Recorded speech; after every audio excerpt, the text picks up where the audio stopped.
Ebara msikilizaji, katika sehemu ya 4 mzigo mtamu wa kuita Dia Rovina, tulishia pale ambapo Mzee Bacha amepata kumtambua Prince kama mjukuu wake. Sasa itakuwaje? Mambo ni mazito kweli kweli. Hivi Rovina kapotelea wapi pia? Bila yote hatujui, ila karibu sana kwenye hii sehemu ya 5 tupate kujua nini hasa kitakachoweza kuendelea. Mzigo kutoka kwake Said JR. Na mimi Uncle J niko hapa kwa ajili ya kukusimulia. Ebare, karibu. Naam, msikilizaji. Ghafla, Madam Tubi pamoja na ndugu wengine wa familia ya Mzee Bacha walitoka vyumbani mwao mara baada ya kusikia kelele. Walipotoka, walijikuta wanaganda pale mlangoni. Walipigwa na butwaa kumwona mzee ambaye amekuwa kitandani na kwenye kiti cha mwendo kwa miaka zaidi ya mingi. Leo hii alikuwa amesimama huku miguu yake ikionekana kabisa imepoteza nguvu. Prince alijikuta kibaki na mshangao. Hasira zote alizokuwa amekuja nazo, hamu ya kuvunja vitu na kufoka, zilipoa kwa muda alipoona furaha ya huzuni iliyokuwa machoni mwa yule mzee. Aliona upendo wa dhati uliokuwa ukitafuta msamaha. Na hapo ndipo Mzee Bacha alijaribu kupiga hatua kumfuata Prince. Alipiga hatua ya kwanza, alipiga hatua ya pili, akapiga hatua ya 3, lakini kwenye hatua ya 4 nguvu zilimwishia na mwili wake ulishindwa kabisa kustahimili. Pale pale yule mzee alianza kuanguka. Babu, mmoja wa vijana wa familia hiyo, alipiga kelele. Wanafamilia walimuwahi, walimdaka kabla hata hajagonga sakafu. Na hapo ndipo Madam Tubi alimtazama Prince kwa chuki ya wazi wazi na kutoa amri kwa walinzi walioingia mule ndani ya kwamba mtoeni huyu muuni nje sasa hivi. Ameleta mkosi gani hapa usiku huu? Hebu mtoeni nje. Sasa wakati Madam Tubi anaagiza ya kwamba Prince atolewe ndani mule, ndipo Mzee Bacha akasema hapana, mwacheni. Mwacheni. Mzee Bacha alifoka kwa sauti dhaifu lakini yenye mamlaka. Msimguse. Huyo ni mjukuu wangu. Mwanangu. Walimlaza Mzee Bacha kwenye sofa kubwa la ngozi. Mzee Bacha alimshika Prince mkono kwa nguvu, machozi yakiendelea kumtoka. Alianza pale kuongea kwa hisia kali mno, sauti yake ilikuwa ikitetemeka. Yaani, bila hata kuongea chochote, tayari nimejua kwamba wewe ni nani. Kupitia macho yako tu mjukuu wangu, nimejua kila kitu. Mzee Bacha alisema huku akitabasamu kwa uchungu. Kiukweli una macho ya happiness kabisa. Una ujasiri wa yule binti yangu niliyemsusa. Kama ningekuwa nina uwezo, natamani ningerudisha muda nyuma na kufufua uhai wa mama yako Happiness. Tulidhani mama yako amekufa pia kule Kenya. Tulipewa taarifa ya kwamba ajali ilikuchukua na wewe. Ingawa miaka yote hii nilikuwa nikiishi kwa kuamini kwamba ipo siku muujiza utatokea na Happiness atarudi kupitia wewe. Karibu nyumbani mjukuu wangu. Kauli hii ya Mzee Bacha ilifanya sebule nzima pale kwanza iwe kimya. Wanafamilia wote walitazamana kwa mshtuko. Siri ya mtoto wa Happiness ilikuwa imefichuliwa rasmi, na hapo ndipo Madam Tubi alijiuma midomo, akijua kwamba kuingia kwa Prince ndani ya hii familia kutabadilisha kila kitu kuhusu mirathi ya familia. Madam Tubi alijua mzee huyu anaelekea ukingoni, mzee huyu anaelekea kufariki dunia, na utajiri wote watarithi wao. Sasa huyu Prince ametokea wapi? Na istoshe Prince ni wa kiume, na mule ndani wote ni wanawake. Kwa maana hiyo urithi wa huyu mzee atakabidhiwa Prince. Hii kitu ilimuuma sana Madam Tubi. Hapo Prince alivuta mkono wake kutoka kwenye kiganja cha Mzee Bacha. Alimtazama yule mzee, si kwa upendo bali kwa macho yaliyojaa hukumu. Maneno ya Mzee Tapelo yalikuwa mirindima mno kichwani mwake. Prince alimkazia macho mzee Bacha na kisha akamwambia, sikiliza mzee, mimi wala sijali afya yako uliyokuwa nayo. Prince alisema hiyo kauli, sauti yake ikiwa ni ya ubaridi kama barafu. Nisikilize mzee, hustahili kabisa mimi kuniita mjukuu wako, na wala kwanza sikuwezi kukuita wewe babu.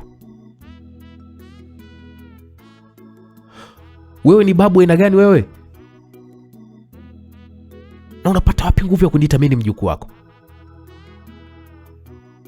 Hivi unajua mateso mangapi aliyopitia mama yangu? Wewe ni baba wa aina gani wewe unayeweza kumsusa binti yako wa kumzaa hali ya kuwa ulikuwa na uwezo wa kumponya?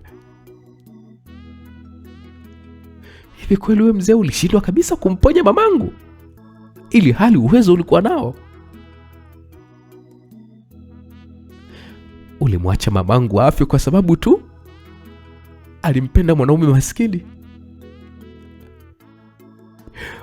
Ulimtelekeza mamangu kwa sababu mamangu chaguo lake lilikuwa kwa babangu ambaye alikuwa ni maskini, si ndio?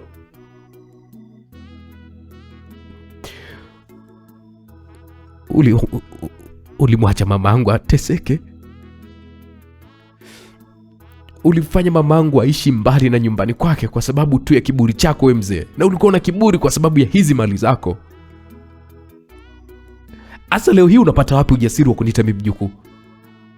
Eti mjukuu wangu? Who is your mjukuu? Nani mjukuu wako? Naam, maneno hayo yalikuwa ni kama risasi zilizompata mzee Bacha moja kwa moja moyoni. Sura ya furaha ilitoweka na badala yake ilikuja sura ya maumivu makuu ya nafsi. Mzee huyo alianza kuhema kwa shida, kifua chake kilipanda na kushuka kwa nguvu huku mikono yake ikitafuta hewa. Baba una nini lakini? Madam Tubi alipiga kelele huku akimkaribia baba yake, na ndipo hapo mzee Bacha alijaribu kusema neno lakini sauti haikutoka. Macho yake yalizunguka na kisha yakaangalia dari, na ghafla mwili wake ulilegea kabisa. Pale pale yule mzee alipoteza fahamu kwenye sofa. Taharuki ilikuwa ni kubwa. Kila mwanafamilia alionekana kuchanganyikiwa isipokuwa Prince aliyekuwa amesimama tu akishuhudia kila kitu. Haraka sana ilibidi zoezi la kumwesha hospitalini lianze mara moja. Dakika chache baadaye, kimya kikuu kilirudi kutawala ndani ya jumba hilo. Taharuki iliyokuwa imetanda sebuleni sasa yote ilikuwa imehamia hospitalini. Prince alibaki amesimama peke yake katikati ya jumba lile ambalo sasa lilionekana kama kaburi la dhahabu. Kuta za tiles zilikuwa zikirudisha mwangwi wa maneno yake makali ya mwisho alikuwa imezungumza, maneno yaliyomfanya babu huyu azime. Prince alianza kuzunguka ndani ya jumba hilo kwa hatua nzito, mikono yake ikiwa iko mfukoni. Kila picha aliyopita karibu nayo, kila kiti cha gharama na kila zuria lilikuwa likimkumbusha pengo kubwa la maisha aliyopaswa kuweza kuishi na maisha aliyoyaishi huko mtaani. Prince alijikuta anapanda ngazi za mbao mpaka ghorofa ya kwanza. Alivutwa na hisia fulani ambayo yeye mwenyewe alikuwa haielewi. Mwisho mwa kona alikutana na mlango mmoja uliokuwa na rangi ya blue iliyokuwa imepauka hivi kidogo, tofauti na milango mingine yote. Mlango huu ulikuwa ni tofauti kuanzia rangi mpaka muonekano. Prince aliusukuma huo mlango kidogo, akaingia ndani ya hiko chumba. Macho yake yalikutana na mandhari ambayo hakutegemea kuiona. Chumba hicho kilikuwa ni dunia ya watoto ya kizamani. Kulikuwa kuna bembea ya mbao iliyochongwa kwa ufundi wa hali ya juu, mapambo ya vikaragosi vya simba na tembo vilivyotengenezwa kwa vitambaa laini, na picha za mtoto mchanga aliyekuwa kitabasamu zikiwa zimepambwa kwenye frame za fedha. Harufu ya poda ya watoto na sabuni ya kizamani bado ilikuwa ikisikika kwa mbali, kana kwamba kuna mtoto alikuwa amelala hapo dakika chache zilizopita. Akiwa bado amedua, akitazama lile eneo lililokuwa limejaa upendo wa ajabu, sauti ya upole mwanamke mtu mzima ilisikika mlangoni. Mwanamama huyo akiwa na vazi maalum la wafanyakazi aliingia huku akisema, "Hiki kilikuwa ni chumba chako mjukuu wangu."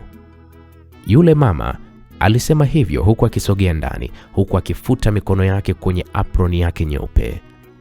Babu yako, Mzee Bacha, alikiandaa chumba hiki kwa mikono yake yeye mwenyewe kabla hata hujazaliwa.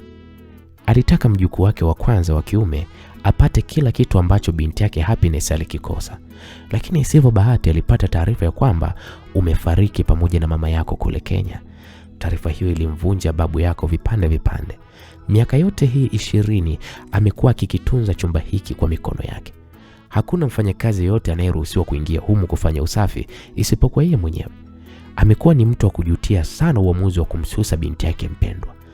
Kila usiku kabla hajapooza kabisa, alikuwa anakuja hapa, anakaa kwenye hiko kitanda cha watoto, akilia na kuomba msamaha kwa picha ya mama yako. Naam, yule mpishi alitulia kidogo, akimtazama Prince kwa jicho la mama anayemwona mwanaye aliyepotea. Mwanangu, najua ulichofanyiwa. Najua kabisa ulichofanyiwa na hii familia. Kinaumiza sana.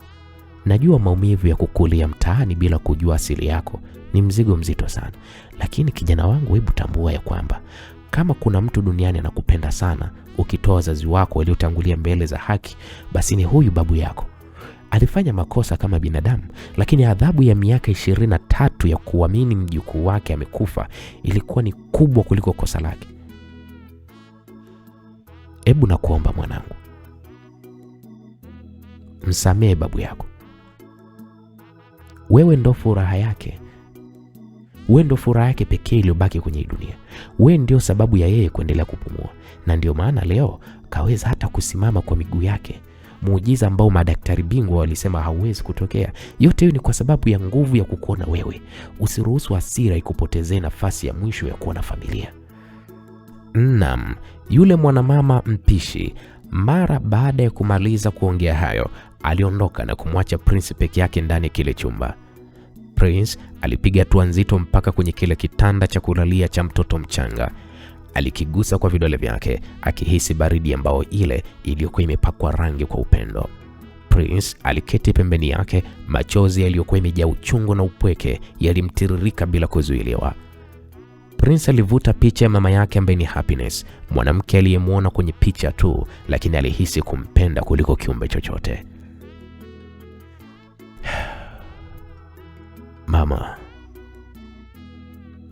Mamangu uko wapi mama? Prince alinong'ona kwa sauti iliyovunjika, sauti ya kitoto iliyojificha ndani ya mwili wa mwanaume shujaa. Kwa nini uliondoka mapema hivi mamangu? Kwa nini uliniacha nipambane na hii dunia peke yangu? Natamani ningekuwa na wewe sasa hivi mama. Unishike mkono, uniambie kwamba kila kitu kitakuwa sawa.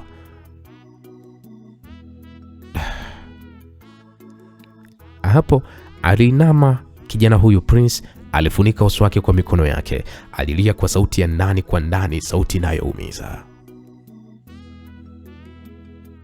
Mama, natamani ungeniona leo mama. Mama, natamani ungeniona jinsi nilivyopambana kuwa hai kwa ajili yako mama. Mungu akupe makazi mema huko uliko mama. Mamangu mpendwa, ahadi yangu kwako ni moja tu mama. Sitaruhusu aliyehusika na mateso yako abaki salama. Hata kama ni huyu mzee anayeitwa babu yangu, kama amehusika kwenye mateso yako mama, sitaweza kumwacha salama. Naam, kwa mara ya kwanza Prince alihisi mzigo wa utapeli na ujanja wa mtaani ukimshuka. Alijihisi kama mtoto mdogo aliyekuwa akitafuta hifadhi, lakini katikati ya maumivu hayo, sura ya binti wa kuitwa Rovina ilimjia kichwani. Rovina, mwanamke aliyemkimbia usiku huu akiwa na maumivu makali mno.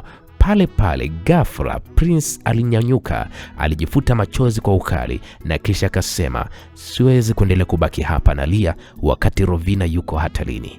Alijisemea hivyo. Prince akatoka kwenye kile chumba akifunga mlango kwa unyenyekevu, akijua kuwa sasa ana sababu nyingine ya kupigana.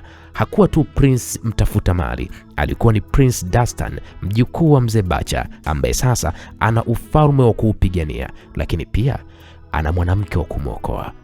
Pale pale Prince ilibidi atoke kwenye kile chumba. Alikuwa na hisia nzito zilizochanganyika. Picha za mama yake Happiness na maneno ya yule mpishi mkuu vilikuwa vimeanza kuubomoa ukuta wa chuki uliokuwa umeujenga moyoni mwake. Hakusubiri dakika nyingine, Prince alitoka akachukua pikipiki mpaka kwenye hospitali ambayo babu yake alikuwa amepelekwa. Alipofika hospitalini, harufu ya dawa na ukimya wa korido za ghorofa ya juu vilimkaribisha.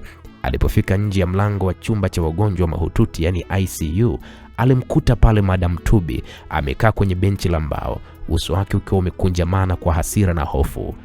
Alipomwona Prince akija, Madam Tubi alisimama ghafla, macho yake yakimtoka kama vile anataka kummeza Prince. Akasema, "Wewe kijana, una ujasiri gani wa kuja hapa baada ya kile ulichomfanyia babangu?" Madam Tubi alifoka kwa sauti ya chini, lakini sauti iliyojaa sumu. "Wewe umemsababishia mshtuko wa moyo babangu, alafu umekuja kumalizia kazi yako uliyoanza. Soma lake, unataka mimi babangu afe, si ndio? Hebu ondoka hapa kabla sijaita walinzi hapa hospitalini wakutupe huko nje kama takataka. Sitaki kukuona wewe kijana mshenzi mmoja wewe." Prince hakuteteleka na hayo maneno. Alimtazama Madam Tubi kwa macho ya mamlaka. Kwa lugha nyepesi, huyu Madam Tubi ni kama mama yake mkubwa, kwa sababu ni dada wa mama yake.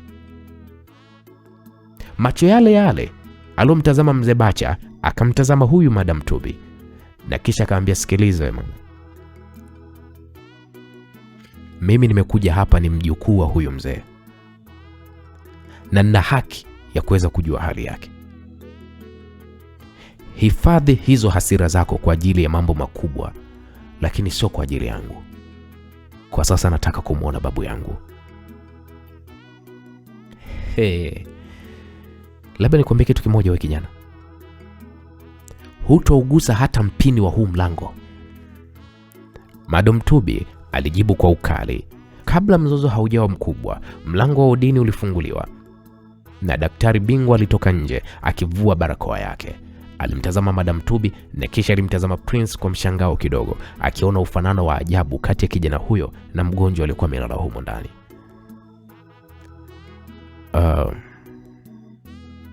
Madam Tubi, daktari aliita kwa sauti ya busara sana. Ni kwamba mzee Bacha amezinduka, lakini amezinduka kwa namna ya ajabu sana. Moyo wake unaonekana kuimarika kuliko hata ulivyokuwa kabla ya kuzimia. Mapigo ya moyo wake yako sawa, na jambo la kwanza lililofanya mara baada ya kufumbua macho ni kutaja jina moja tu, jina la Prince, na amemwomba mjukuu wake aingie ndani sasa hivi. Hapo Madam Tubi alikosa la kufanya, alibaki amepigwa na butwa. Mikono ilikuwa inamtetemeka kwa hasira iliyochanganyikana na kukata tamaa. Prince alimtupia jicho moja la ushindi na kisha aliusukuma mlango wa udini na kisha aliingia ndani taratibu. Ndani ya chumba kile kulikuwa kuna utulivu wa ajabu, isipokuwa sauti ya mashine ya moyo iliyokuwa ikipiga kwa mdundo wa taratibu. Na hapo ndipo mzee Bacha alikuwa amelala kwenye kitanda cheupe, mirija ya oksijeni ikiwa iko puani, lakini macho yake yalikuwa yamefumbuka na yakimsubiri Prince. Alipomwona mjukuu wake, tabasamu hafifu lilichomoza kwenye uso wake uliokuwa umekauka. Prince alisogea karibu na kitanda. Alishika pale chuma cha pembeni. Hasira alizokuwa nazo hapo awali ziliyeyuka. Aliona udhaifu wa yule mzee aliyekuwa kimiliki nusu ya mji, lakini sasa alikuwa akipigania pumzi yake ya mwisho. Na ndipo yule mzee akasema, "Mjukuu wangu umekuja." Mzee Bacha alinong'ona kwa sauti ya kukwaruza, akijitahidi sana kunyosha mkono wake uliokuwa una mshipa wa dripo. Prince alishika ule mkono na kisha akasema, "Nimekuja mzee Bacha." "Usiniite mzee Bacha, niite babu." Mzee huyu alihisi uchungu, machozi yalianza kumtoka kwa mara nyingine tena. Prince, najua maneno ulioniambia kule nyumbani ni maneno ya kweli kabisa. Nilikuwa ni mbaba mbaya kwa mwanangu Happiness. Nilikuwa ni mzee mwenye kiburi na roho ya chuma. Nilidhani kwamba utajiri na jina langu ni muhimu kuliko furaha ya binti yangu. Maumivu unayoyahisi mtaani nimekuwa nikiyaishi ndani ya jumba langu kwa miaka 20 kwa majuto. Sina muda mrefu wa kuendelea kuishi kwenye hii dunia. Madaktari wanajaribu kunifariji, lakini mimi mwenyewe nahisi damu yangu inaniaga. Ombi langu pekee kabla sijakutana na Happiness huko mbinguni ni msamaha wako mjukuu wangu. Nisamehe Prince. Nisamehe kwa kukosa kuwalinda. Usiniache niondoke huku ukiwa unanichukia, na kuomba sana.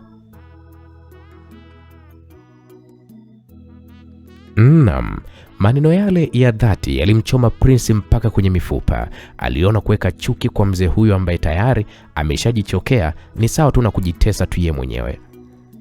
Prince akasema, babu, mimi nimekusamehe. Nimekusamehe kwa kila kitu babu yangu.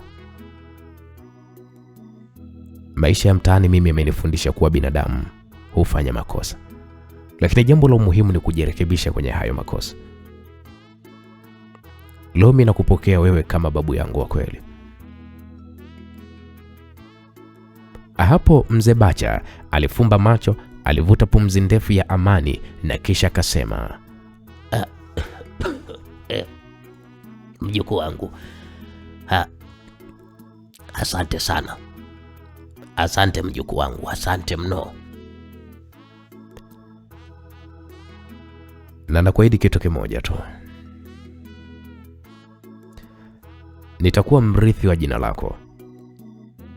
Sitaacha wale wote wanaotaka kuweza kuharibu jina la Bacha wafanikiwe. Nitawalinda hawa ndugu na nitalilinda jina la Happiness kupitia wewe.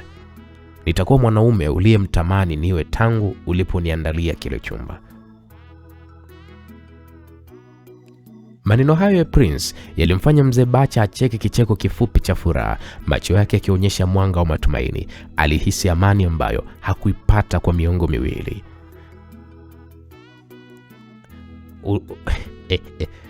Unajua, sasa hivi naweza nikapumzika. Sasa hivi nimejua kwamba ufalme wangu uko mikononi salama.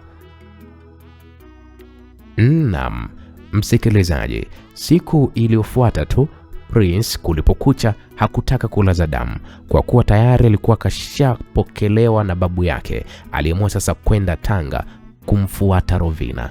Safari hii hakwenda kawaida, alikwenda kama kijana kutoka familia ya kitajiri, lakini sivyo bahati kwake. Alipofika huko Tanga, alikutana na taarifa iliyomuumiza sana.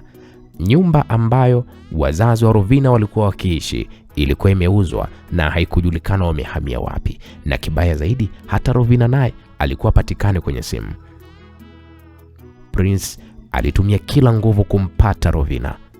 Alimwaga pesa za kutosha kwa watu kumtafuta Rovina, lakini hakuna alichoweza kukiambulia. Kwa kuwa tayari maisha yake yalikuwa yamebadilika, aliweza kumpa kitisho kikali Madam Catherine kwa kumwambia ikiwa ataendelea kumfuatilia basi atahakikisha anafichua uovu wake wote. Madam Catherine kwa kuhofia hilo aliamua kuachana na Prince, huku akiwekeza muda wake mwingi kwenye matibabu ya mtoto wake Ian. Prince aliendelea na maisha, lakini furaha ya ndani haikuonekana kabisa kwake. Aliamini kwa utajiri aliyoukuta kwa babu yake. Ingekuwa ni rahisi sana yeye kumpata Rovina, lakini haikuwa hivyo. Hakumpata kabisa Rovina. Siku ziliendelea kwenda kama utani, na hatimaye miaka 3 ilipita pasipo Prince kumwona Rovina. Prince alibadilika kabisa tabia. Kitendo cha kumkosa Rovina, mwanamke aliyetokea kumuelewa toka ndani ya moyo wake, kilimfanya akawa ni kijana mwenye kupenda starehe sana. Mara kadhaa Prince alikuwa akigombana sana na babu yake ambaye naye alikuwa akiimarika kiafya siku hadi siku, ingawa umri nao ulikuwa unazidi kumtupa mkono. Kwa kuwa alikuwa ndio mjukuu pekee wa kiume aliyebaki kutoka kwenye familia ya Mzee Bacha, ilibidi waanze sasa kumwandaa kwa ajili ya kuja kuchukua majukumu ya kuendesha mali za familia. Prince alianza chuo kikuu, ambapo kila alipotoka chuoni ilikuwa ni lazima apite kwenye ofisi za makampuni yao kufanya kazi kwa vitendo. Hii ilimjengea uzoefu zaidi, ingawa tabia kupenda wanawake hovyo, dharau na starehe vilikuwa ni kikwazo kikubwa mno mbele babu yake.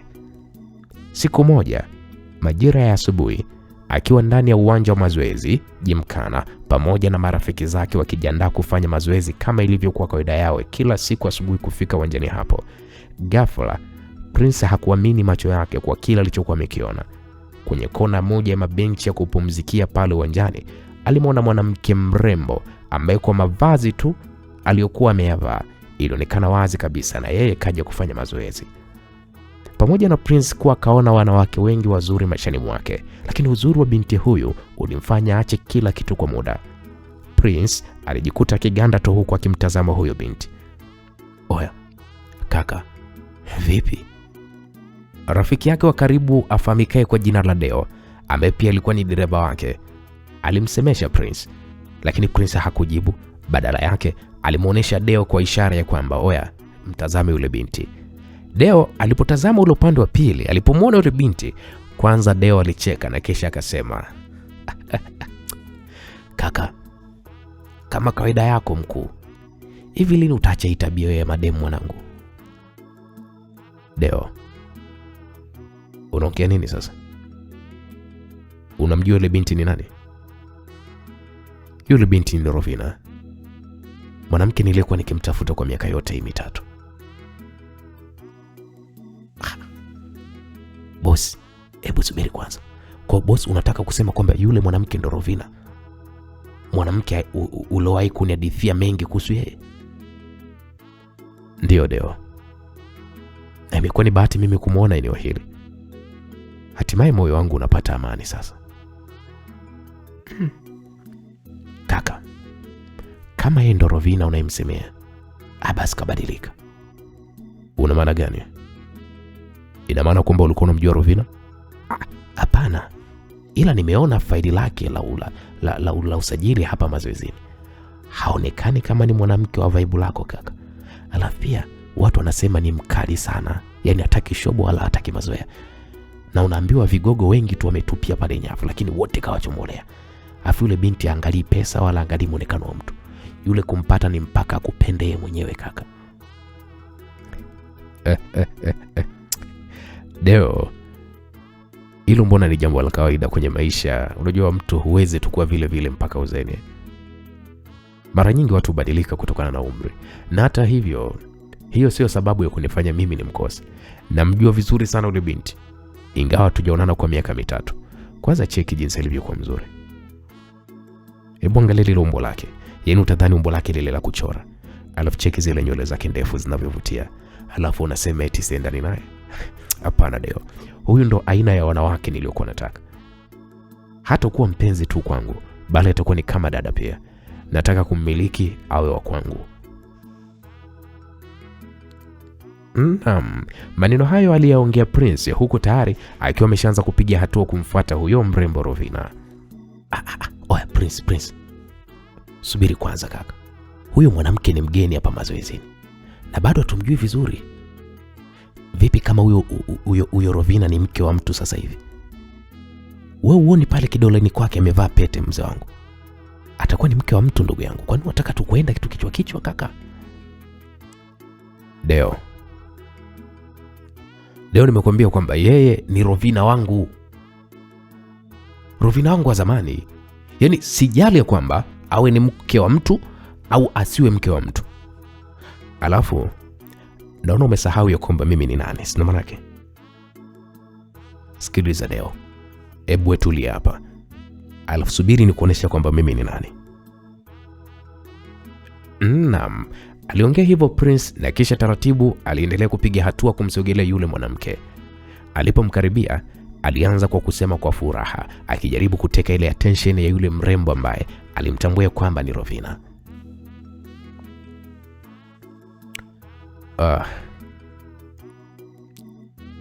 Unajua,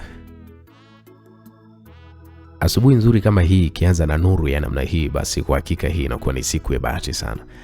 Naitwa Prince Dastan. Bila shaka wewe ni mgeni hapa mazoezini, si ndio? Prince alipozungumza hivyo, yule mrembo aliacha tabasamu, kitu ambacho kilizidi kumvuruga akili Prince. Nimeanza leo mazoezi. Wow, hii imekaa nzuri sana, na laiti mabinti wa mjini wangekuwa kama wewe, basi kila kitu kingekuwa shwari kabisa. Una maana gani? Namaanisha wengi wao wanapenda kuwa na muonekano mzuri kama wako wako, ila ni wavivu sana wa mazoezi, hivyo wanaishi tu kuwa na miili ajabu ajabu. Amna, unajua mazoezi ni afya kwa kila mtu, ila sio kila mtu anaweza kuvumilia kufanya back to back. Yani kweli uko sahihi. Kama hutojali, naweza nikapata namba yako ya simu. Namba yangu? Yani kwa nini nikupe namba yangu na wakati ndo kwanza tumekutana na wala hata sikujui? Naam. Kauli hiyo ilimshangaza kidogo Prince. Kwa mtazamo wake alidhani ya kwamba Rovina tamtambua kama alivyomtambua yeye, lakini Rovina hakuonekana kabisa kumtambua kama ni Prince.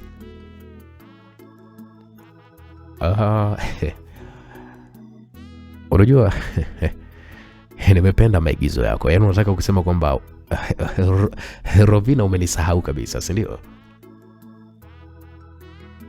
Mimi Rovina? Mimi mbona si Rovina? Kumbe wewe ni nani sasa kama si Rovina? Yaani kumbe tu ile mimi si Rovina, maybe umenifananisha. Hebu acha utani bwana. Sikiliza, mimi ni Prince Dastan. Yaani unataka kuniambia Rovina mimi unijui?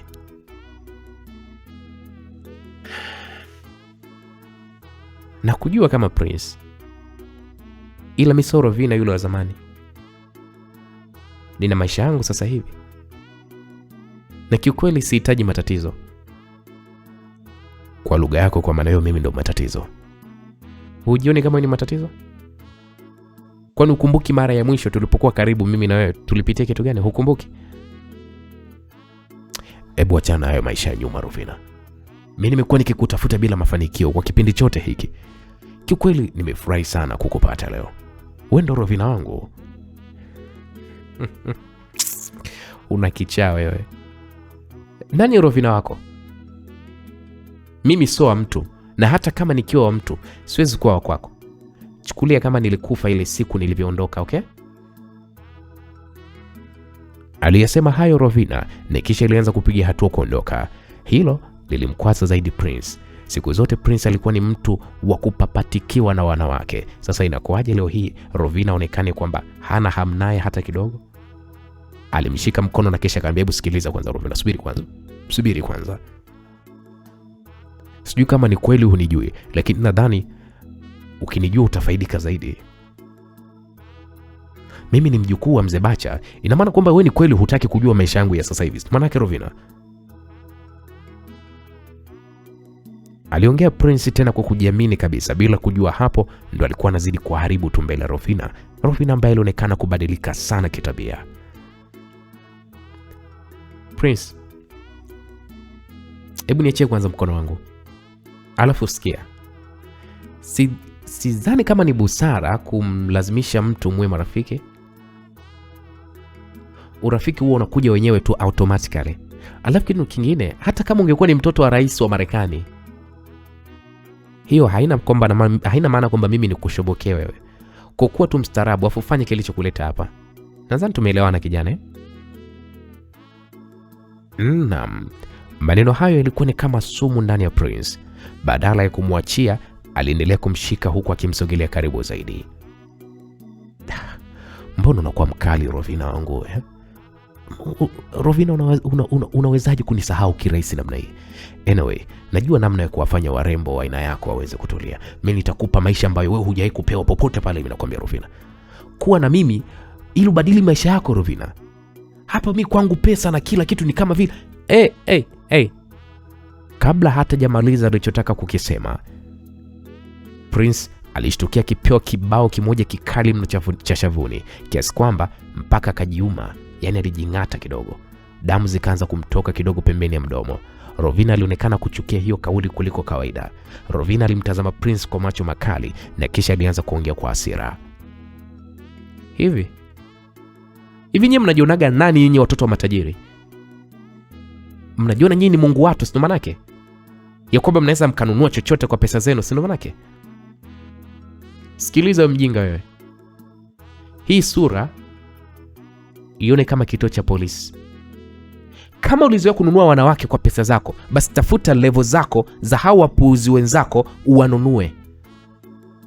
Sio mimi Prince. Prince hakuamini macho yake. Kwenye maisha yake hakuwahi kuwaza kama ipo siku atakataliwa mchana kweupe. Tena sio kukataliwa tu, na akapewa na kibao juu. Tena aliyefanya hivyo ni Rovina, mwanamke aliyewahi kuwa na historia naye huko nyuma. Hii ilimuuma sana Prince, na hasa ukizingatia karibia kila mtu aliyekuwa kwenye eneo hilo aliweza kumshuhudia kwa yale yalikuwa yanaendelea. Kwa hasira Prince akataka amvamie Rovina, lakini watu pamoja na marafiki zake ilibidi wamzuie ili kuondoa ile vurugu. Hasira alizokuwa nazo Prince hakutaka tena kuendelea kusalia kwenye kiwanja hiko cha mazoezi. Hata ningekuwa mimi msikilizaji, kupigwa na mwanamke mbele za watu, hata ningekuwa mimi ndugu yangu ningeondoka, na hata hiyo gym yenyewe ya mazoezi ningebadilisha kabisa. Prince akamwambia rafiki yake Deo waondoke haraka sana katika hilo eneo. Ndani ya gari Prince alikuwa amefura kama paka aliyepokonywa kipande chake cha nyama. Kila alipogusa ile damu aliyokuwa amejing'ata mdomoni, hasira ndo zilikuwa zinazidi kumpanda maradufu. Alipofika nyumbani kwao, moja kwa moja Prince alielekea bafuni kujisafisha, huku shavu lake bado akihisi joto la ule mkono wa Rovina. Baada ya kujiandaa kwa kuvaa suti ya heshima, alichukua gari lake lingine la kifahari akaelekea chuoni ambapo alikuwa anachukua shahada ya biashara. Alipofika chuoni, Prince hakuwa na ule mchanganyiko wa kawaida, yani kuchanganyikana na watu. Alienda kujitupa kwenye kiti cha nyuma cha darasa. Alikaa katikati ya marafiki zake wa karibu, rafiki yake Charles pamoja na Thomas. Ilibidi wamuulize, "Oya mwanangu, wewe vipi? Mbona leo uso umekukaa kama vile umekunywa shubiri?" Charles aliuliza huku akimtazama Prince kwa mashaka. Prince akasema, "Kuna binti mmoja mshamba ameniharibia siku yangu leo asubuhi." Prince alijibu hivyo kwa mkato tu, sauti yake ikiwa ina ukali wa ubaridi. Thomas alicheka. Hii ni ajabu. Prince kupapatika kwa mwanamke, hii ilikuwa ni nadra sana. Thomas akasema, mwanangu wewe.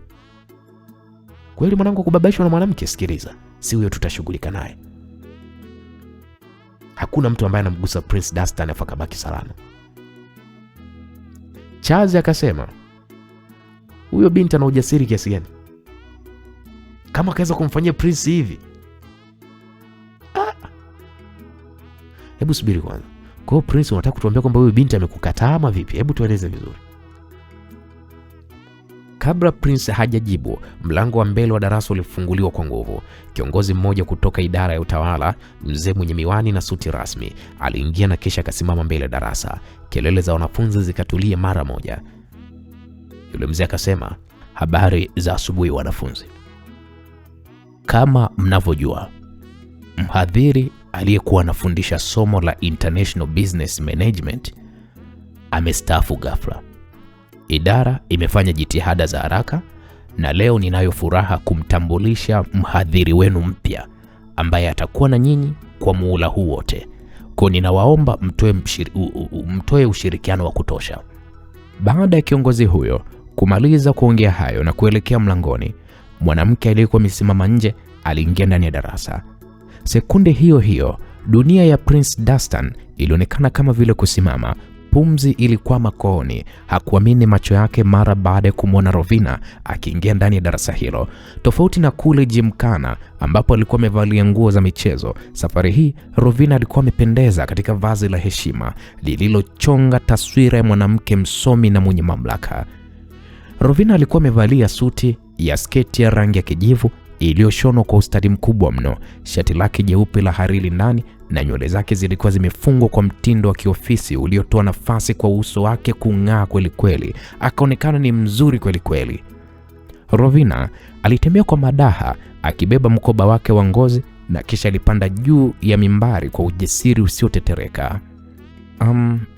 Habari za asubuhi darasa. Rovina alianza hivyo, sauti yake ikiwa ni yenye mamlaka, sauti yenye utulivu na mwangwi wa kisheria. Mimi naitwa Bi Rovina Bastien. Nitakuwa na nyinyi kwenye hili somo. Naomba niweke wazi mapema. Darasa langu linajengwa juu ya misingi ya heshima, nidhamu pamoja na weledi. Sitavumilia utoto wala dharau kutoka kwa mtu yoyote, bila kujali anatoka familia gani.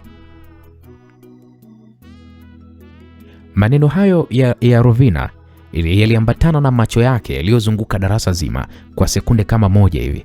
Yalitulia juu ya Prince Dastan. Lakini Rovina hakushtuka. Rovina hakuonyesha hata chembe mshangao.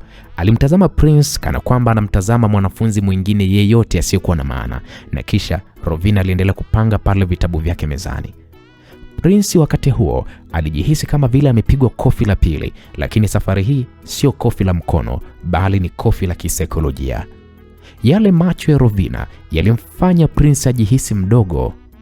Rafiki yake Charles alimshika bega Prince, akamnongoneza kwa sauti ya chini, akamwambia, "Wewe mwanangu, mbona unamwangalia sana huyo madamu? Vipi? Unamwangalia mwanangu kama umeona malaika? Au ndo huyu alokuharibia asubuhi yako nini mzee wangu?" Charles alipuliza hilo swali. Thomas aliingilia kati akicheka kwa chini chini akisema, "Oya, bila shaka itakuwa ndo huyo demu mwanangu. Angalia Prince jinsi alivyoganda." "Lakini Prince, hebu sahau kuhusu huyo mwanamke. Huyo mwanangu ni madamu wako huyo. Anaonekana ni mwanamke mwenye msimamo wa chuma na hataki utani wa vulana wadogo wadogo. Mzee, hata uwe na pesa vipi ndugu yangu, kwa mwanamke kama yule utambulia tukula za uso. Oya, yule sio type yako ndugu yangu. Type zako wewe ni wale maslay queen ndugu yangu, ila sio yule. Pale utaumia mzee, kambali mzee wako kambali. Yule demu level zingine kaka." Yalikuwa ni maneno ya Thomas. Lakini muda wote huo Prince alikuwa amekaa kimya kwa muda, macho yake yakiwa yameganda kwa Rovina. Rovina alikuwa anaanza pale kuandika. Haikuwa tena hasira ya kutaka kulipiza kisasi kwa kumuumiza, bali ilikuwa ni changamoto ya kiume iliyoamshwa ndani yake. Prince alivutiwa sana na jinsi Rovina alivyokuwa anajiamini, jinsi Rovina alivyokuwa anaongea, na jinsi Rovina alivyomdharau kwa jicho moja tu. Prince pale pale alijinyosha, akakaa sawa kwenye kiti chake, na kisha akamtazama rafiki yake Charles kwa tabasamu la siri, tabasamu la mtu ambaye ameshaona mawindo yake. Prince akasema, "Sikiliza Charles, uko sahihi ndugu yangu." Prince alisema kwa sauti ya chini lakini yenye msisitizo mkubwa. "Huyo unayemwona hapo sio mwanamke wa kawaida, na ndio maana nitakushangaza hii safari." "Kaka, utamfanya nini huyo mwanamke? Utamfukuzisha kazi?" "Hapana, siwezi kumfukuzisha kazi. Kuna kitu ndani yake huyu mwanamke kinaniambia kwamba huyu ndiye mwanamke pekee anayeweza kunituliza. Mimi nina huo uhakika. Japo sijui ni lini na sijui ni kivipi, lakini naamini kwamba huyu madam unayemwona hapo mbele, ipo siku atakuja kuwa mke wangu, na nyinyi mtashuhudia hilo."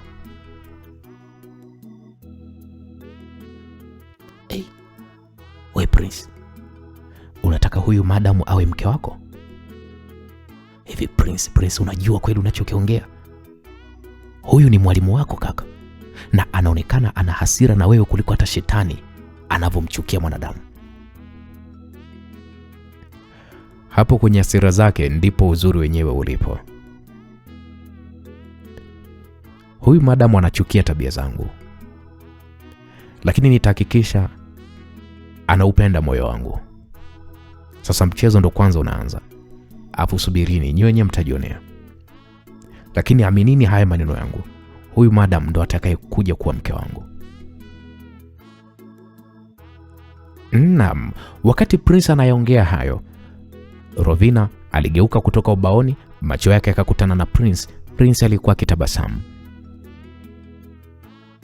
Rovina alikunja uso kidogo kwa dharau, akidhani ya kwamba Prince bado anaendeleza utoto wake, na kisha aliendelea na somo. Hakujua kwamba mbele yake kulikuwa kuna kijana aliyekuwa ameapa kuugeuza mwiko wake wa chuma kuwa nta laini kwa kutumia mbinu mpya ambazo Rovina hakuwahi kabisa kuzisoma kwenye vitabu vyake vya sheria wala biashara. Jua la saa 10 za jioni lilipoanza kupoteza makali yake, likimwaga rangi ya machungwa hafifu juu ya paa za majengo ya chuo, kijana Prince Dastan akiwa ameambatana na marafiki zake wa chanda na pete, yani Charles na Thomas, walikuwa wamekaa kwenye mgahawa uliokuwa mkabala kabisa na lango kuu la chuo chao. Huu ulikuwa ni utamaduni wao. Baada ya vipindi vya chuo, walikuwa wakipendelea kwenda kwenye mgahawa huo kupata vinywaji baridi na kutazama miondoko ya jiji. Muda wote akili yake Prince ilikuwa imekwama kwenye picha ya Rovina alivyokuwa amesimama mbele ya darasa.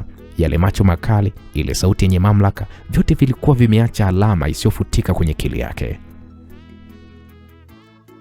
Oya, we Prince, unakaa umepotelea kimawazo hivi, vipi kaka? Rafiki yake Charles alimuuliza huku akimtikisa bega.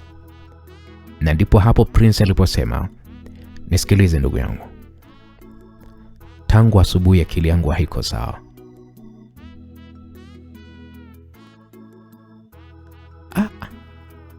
Kaka, yani usitake kuniambia kwamba yule Rovina yule kakuingia kilini kiasi hiko ndugu yangu? Prince alitaka kujibu, lakini kabla hajafungua kinywa chake, rafiki yake Charles alimtia kiwiko cha ubavu na kisha alinyosha kidole kuelekea mlangoni mwa mgahawa. Oe, sikia. Hebu ona sasa. Ona mwanangu. Mke wako wa ndotoni huyo anaingia. Mwanangu una bahati kinoma. Kila ulipo lazima aje mwanangu. Ona, mwanangu. Kweli huyu madam mwanangu mzuri. Cheki jinsi alivyo. Naam.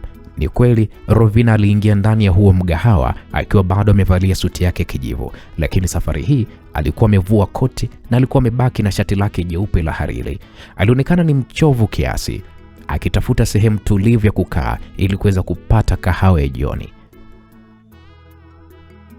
Rovina alichagua meza ya watu wawili iliyokuwa iko pembeni mwa dirisha kubwa, mbali na kelele za wateja wengine.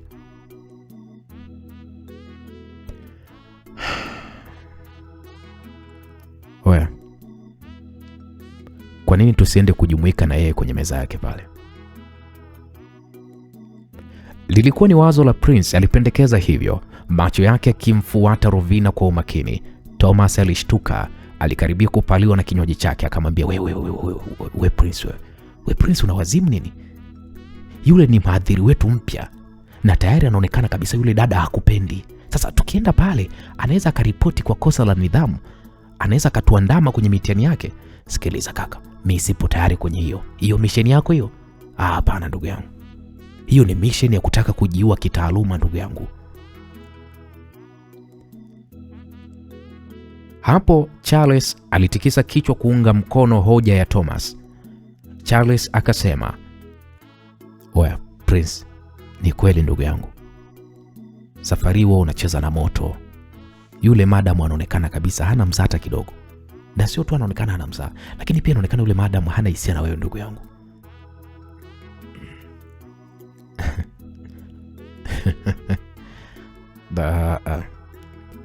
Prince alicheka kwa dharau kidogo na kisha alisimama, akarekebisha pale shati lake vizuri, na kisha Prince akasema, sikilizeni nyi waoga nye. Bakini hapa mnywe maji yenu. Mimi naenda kuweza kuonesha ukomavu wangu wa kiume. Siwezi nikashindwa mbele ya mtoto wa kike. Hapo Prince alitembea kwa hatua madhubuti kabisa, lakini hatua za taratibu.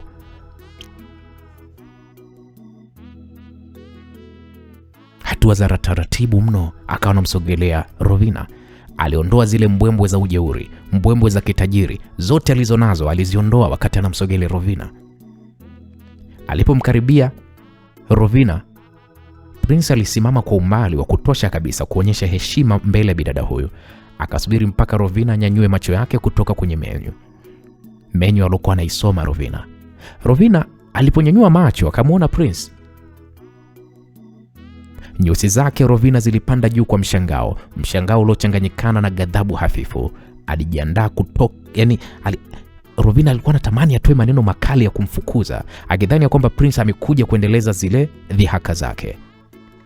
Lakini kabla hajasema chochote, Prince akamwahi kwa kusema, "Samahani Madam Rovina." Prince alianza hivyo, sauti yake ikiwa imetulia na yenye toni ya chini kabisa. Ilikuwa ni sauti ya kiume. Prince aliendelea kusema,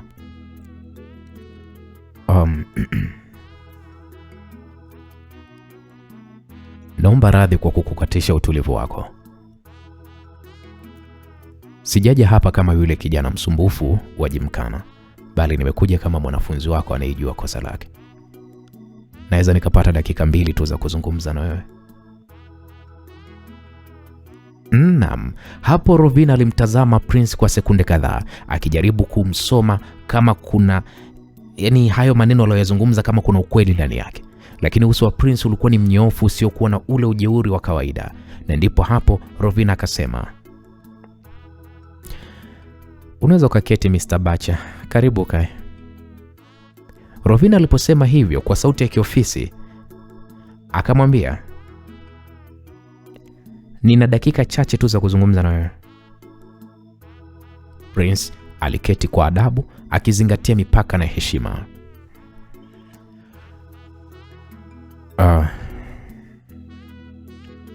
Madam, kwanza kabisa nilitaka kukuomba msamaha wa dhati kabisa kwa kile kilichokuwa kimetokea Jimkana asubuhi ya leo.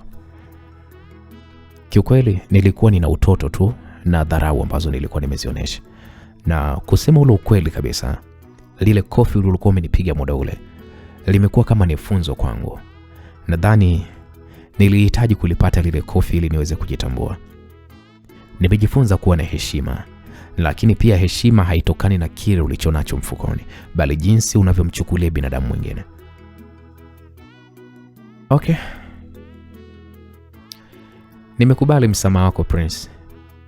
Ni jambo jema kuona umetambua makosa yako mapema.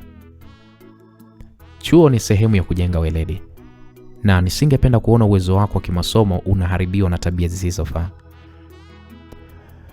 Asante sana madam. Na madam, mimi naahidi nitakuwa mwanafunzi bora katika darasa lako. Naam. Hapo Prince alijibu hivyo huku akitabasamu kidogo, tabasamu ambalo halikuwa na kejeli bali ucheshi mwanana kabisa. Waliendelea kupiga stori kidogo, mazungumzo yakihusu changamoto za masomo ya biashara na mazingira ya chuo. Prince alionyesha uelewa mpana wa mambo ya kibiashara, jambo lililomfanya Rovina aanze kumuona katika taswira utofauti, si kama mvulana msumbufu tu, bali kama kijana mwenye akili lakini aliyokosa mwelekeo. Baada ya dakika 10, Rovina alisimama. Nisikilize Prince, inabidi niondoke sasa. Nina majukumu mengine, lakini pia asante kwa kahawa hii ya mazungumzo. Prince, tuonane kesho darasani. Nikutakia jioni njema madam. Naam. Prince alijibu, akasimama kwa heshima mpaka Rovina alipoweza kutoka nje ule mgahawa. Mara tu Rovina alipopotea kwenye macho yake, Prince alirudi kwenye meza ya marafiki zake. Alikuwa na tabasamu la ushindi, kifua chake kikiwa kimejaa furaha.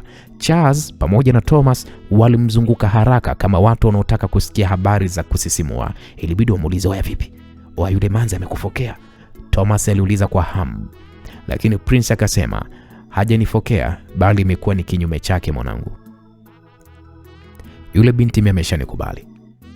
Na mpango wangu umeanza vyema kuliko vile nilivyotegemea. Amenisamehe bwana, na tumepiga story kama watu wa kilingi kimoja." Wasikiliza Prince. Prince, wewe ni rafiki yangu. Nitakuuliza jambo na naomba unijibu ukweli.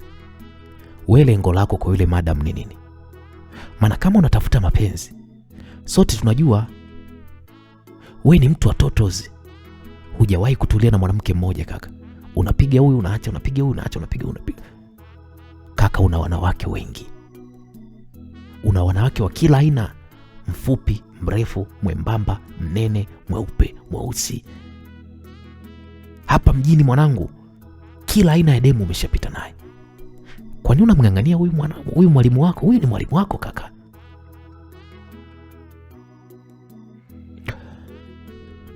Nisikilize Charles. Mimi nafahamiana na Rovina tangu zamani. Lakini cha kushangaza, alinitia aibu mbele ya watu. Charles, mimi Rovina aliniwasha kofi mbele ya kila mtu pale Gymkhana.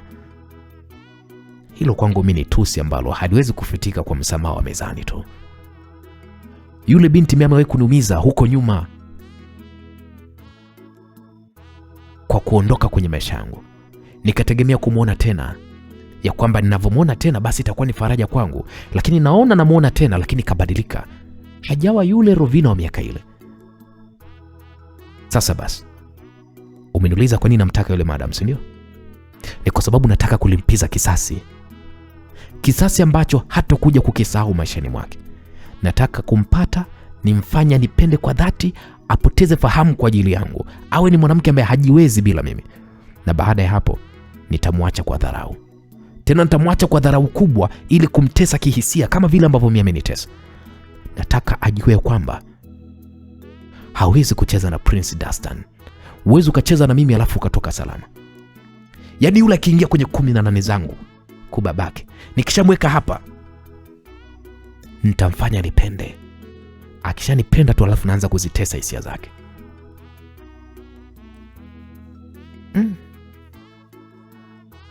Kaka. Kaka, angalia mawazo yako kaka. Ndugu yangu, usije ukateseka wewe. Unaweza ukawa umemplania yule madam uje umtese ndugu yangu, lakini mwisho wa siku mapenzi yakakugeukia wewe. Kaka, yule mwanamke ni msomi kaka. Ana ukomavu wa kutosha na anaonekana anajua saikolojia ya watu. Katika huu mchezo wa paka na panya, ndugu yangu, uwe makini. Usije ukajikuta wewe ndo unamlilia. Alafu Prince lazima ujue mapenzi hayana mwenyewe. Na mara nyingi anayeanza mchezo wa kisasi ndiye anayeishia kuumia. Ikogo hivyo. Nisikilize Charles. Mimi siwezi kuumia kwa sababu ya mapenzi. Mimi ni mchezaji na hii ndo mechi yangu kubwa, lazima niicheze. Naam, Prince alijibu kwa ujasiri, lakini maneno ya rafiki yake Charles yalibaki yakidunda kichwani mwake kama onyo la mbali, onyo ambalo aliamua kulipuzia. Ilipofika majira ya saa 1 za usiku, giza la usiku tayari lilikuwa limeshatanda katika mitaa ya Kinondoni.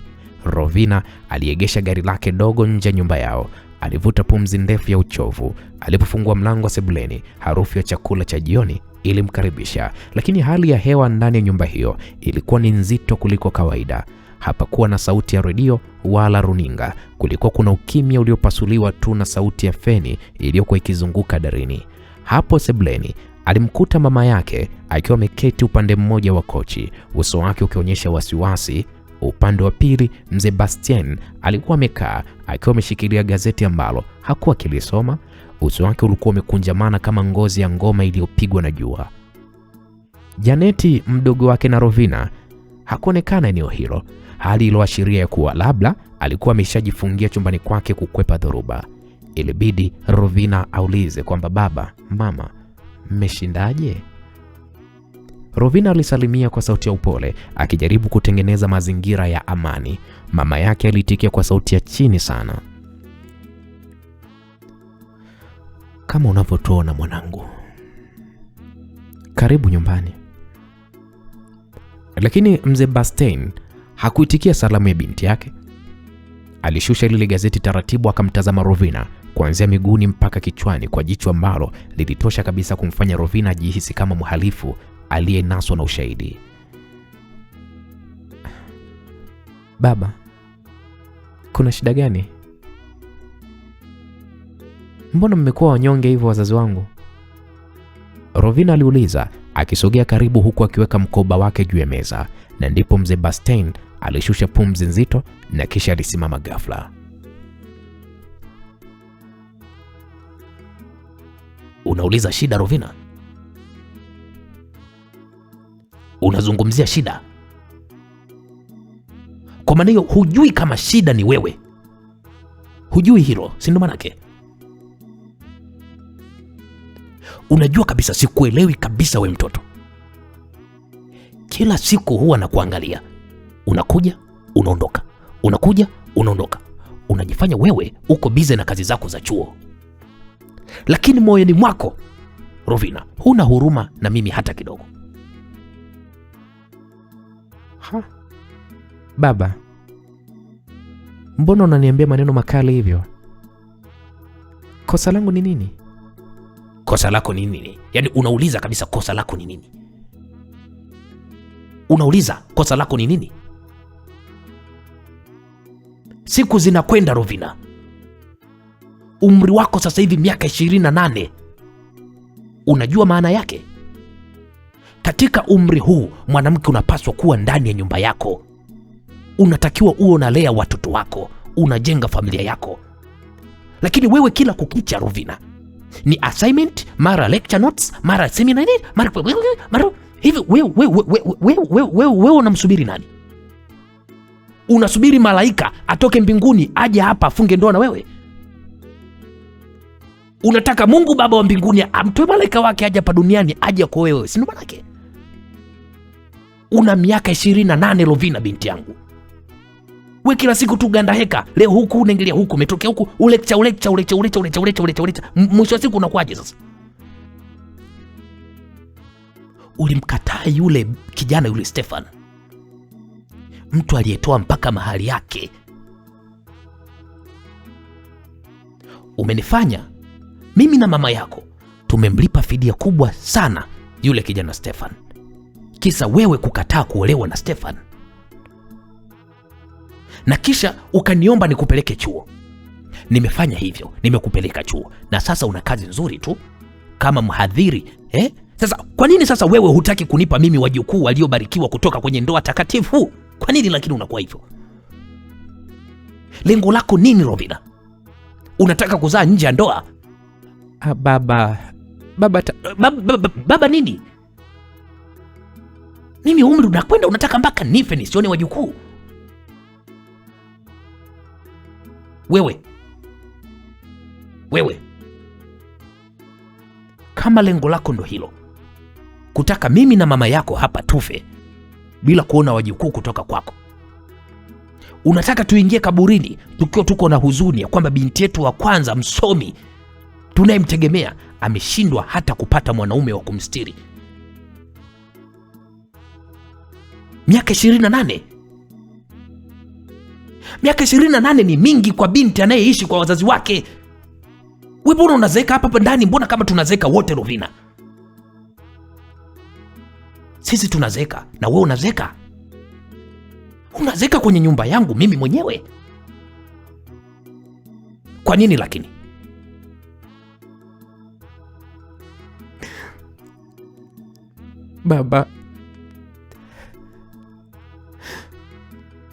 Baba, lakini swala la ndoa sio kama kununua mboga sokoni baba. Mimi bado sijapata mtu sahihi. Bado sijapata mwanaume ambaye tutaelewana na kuheshimiana. Baba, mimi siwezi kuolewa na mtu yoyote tu ili mradi tu nionekane nimeolewa baba. Mama Rovina, unamwona mwanao? Anasema anasubiri mtu sahihi.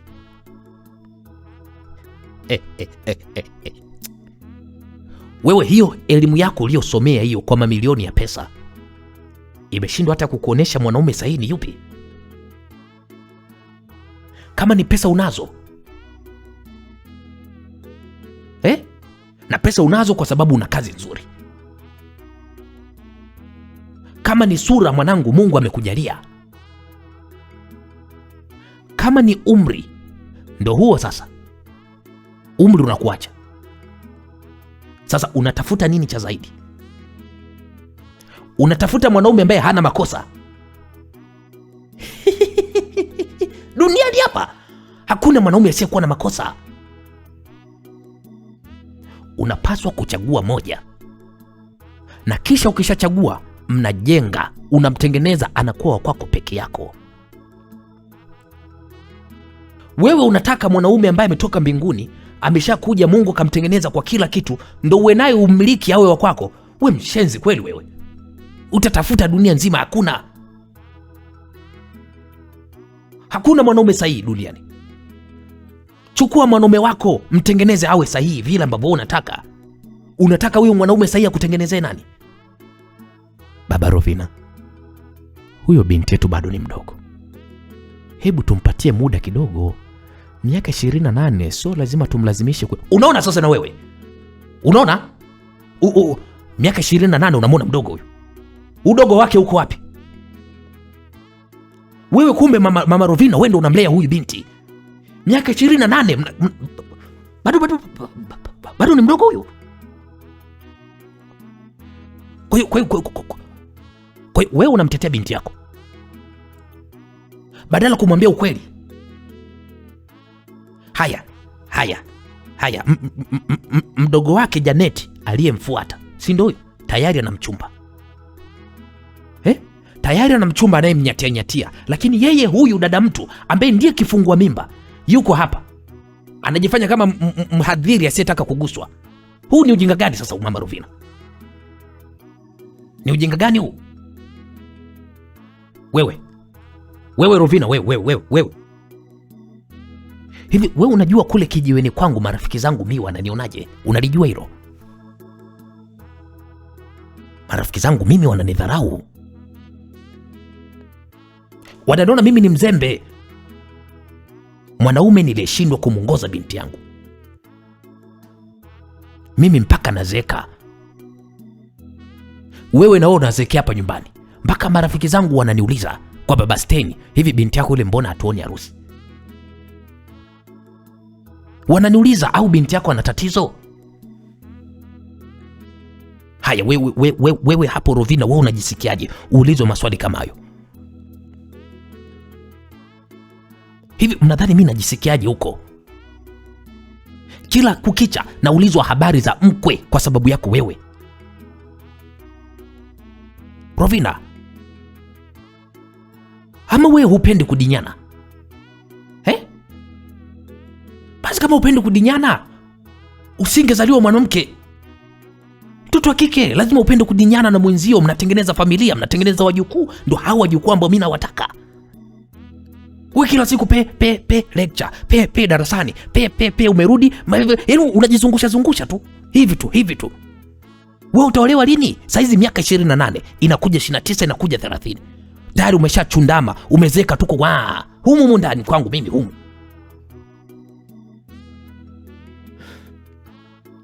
Baba, naelewa unachojisikia baba. Lakini baba, nakuomba unielewe pia na mimi. Mimi sihitaji kuingia kwenye ndoa ambayo itanifanya niteseke kesho. Baba, ndoa ni maisha. Ndoa sio sherehe ya siku moja. Uteseke? Utateseka na nini na kazi yako hiyo? Wewe utateseka na nini? Utateseka na nini? Hizo unazoleta wewe ni ngonjera za wasomi, ni dharau za wasomi. Unajiona wewe una akili nyingi sana kuliko mwanaume anayekufuata. Unataka ukishasoma una elimu yako, unajiona wewe ndo kidume sasa kwenye nyumba. Unataka mwanaume awe chini yako. Unataka uwe unamfundisha kama vile unavyofundisha hao wanafunzi wako huko chuoni. Sikiliza Rovina, nikwambie. Sitaki kusikia visingizio tena. Hii nyumba sio kambi ya wasichana waliozeeka. Nataka kuona mabadiliko. Nataka kuona mwanaume anakuja hapa kutoa posa. Inasikitisha sana bwana. Kila nikitoka huko nje natembea kwa unyonge kwa sababu yako wewe. Unanifanya nijione kama vile nimefeli kulea binti. Binti miaka 28. Bado anashinda sebuleni kwangu, anakula ugali wangu, anakula. Wewe sikiliza wewe. Alafu huko nje unajigamba wewe ni mhadhiri. Hivi wewe unavyodhani kwamba heshima ya mwanamke ni hiyo uhadhiri? Heshima ya mwanamke ni ndoa. Rovina, lazima ukumbuke hilo. Naam. Rovina alibaki kimya, machozi yakianza kumlengalenga. Hakutaka kabisa kubishana kwa sababu alijua baba yake ameshafunikwa na mawazo ya kizamani na shinikizo la marafiki zake wa kijiweni. Rovina alijisikia mpweke. Alihisi hata mafanikio yake kitaaluma hayana thamani mbele ya macho ya baba yake kwa sababu tu hana pete kidoleni. Sawa baba, nimekusikia. Wewe hujanisikia bado. Mzee Bastien alimalizia kusema hivyo huku akiwa anaelekea chumbani kwake. Utanisikia siku nitakapochoka. Nitakapokufungashia virago vyako uende huko kwenye hiko chuo chako ukaishi na vitabu vyako. Maana inaonekana vitabu ndo mume wako. Mlango wa chumba cha Mzee Bastien ulifungwa kwa kishindo, ukiacha mtetemeko sebuleni na ukimya mzito wenye uchungu. Rovina alikaa kwenye kochi akifunika uso wake na kuanza kulia kimya kimya. Mama yake alimsogelea, alimshika bega akijaribu kumfariji, lakini Rovina alijua kwamba safari hii baba yake alikuwa akimaanisha kwa dhati kile alichokisema. Baada ya dakika kadhaa za kutulia na mama yake pale sebuleni, Rovina aliamua kuelekea chumbani kwake, ambapo kila hatua yake ilisindikizwa na mwangwi na maneno ya baba yake yaliyokuwa yakimvua utu wake. Rovina alijitupa kitandani, machozi yakimtoka bila ridhaa yake. Kwa dakika kadhaa alibaki akitazama dari, akijiuliza thamani ya degree zote alizosomea kama mwisho wa siku kigezo cha yeye kuwa binadamu aliyekamilika ni kuwa na mwanaume ndani ya nyumba. Akiwa katulia, simu yake ilianza kuita.